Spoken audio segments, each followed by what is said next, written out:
Carla, may tanggi pa ba ang kanyang damdamin para kay Jomar? Magandang araw sa inyo mga kalingap, lalo na sa mga sumusuporta sa ating love team na Jom Carl. Sana ay huwag po tayong magsawang sumuporta sa ating team kalingap. Maraming nagsasabi na halata na raw ang dalawa dahil may mga senyalis na nakikita sa kanila. Magkaiba na ang tinginan ng kanilang mga mata simula nang nagbakasyon si Carla sa Naga upang makapagpahinga muna sila sa stress sa social media.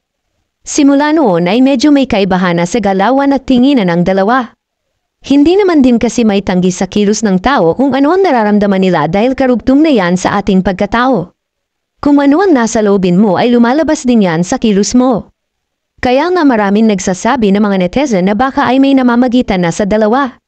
Hindi naman ito ikakasira ng dalawa kung sakaling maging sila man ay boto naman ang papa ng ating prinsesa na si Carla kay Jomar.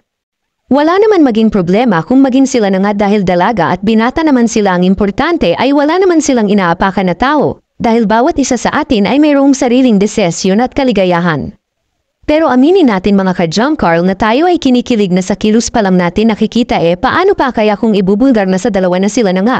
Pero gayon pa man kung ano man ang totoo ay irespeto na lang natin ang kanilang mga desisyon. Ang importante ay masaya sila at nagkakasundo. Hanggang sa muli mga kalingap, please subscribe and God bless everyone.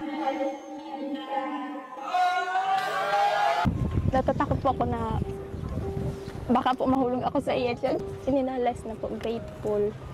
Grateful po ako na nag-abot siya sa buhay ko. Ano ko siya, ibuti nga pumayag So, yun. Buti pumayag ka ba? Opo, pinaalam niya naman po kay mama. Tinulungan ko na siyang magpaalam. Pero wala namang ginawang masama sa'yo. Iba pa siya. Bakit? Di wala siya sa akin. Di ka ba niya iniwan? Di ka ba niya ginuto? Ito naman, wala Sorry. Wala naman.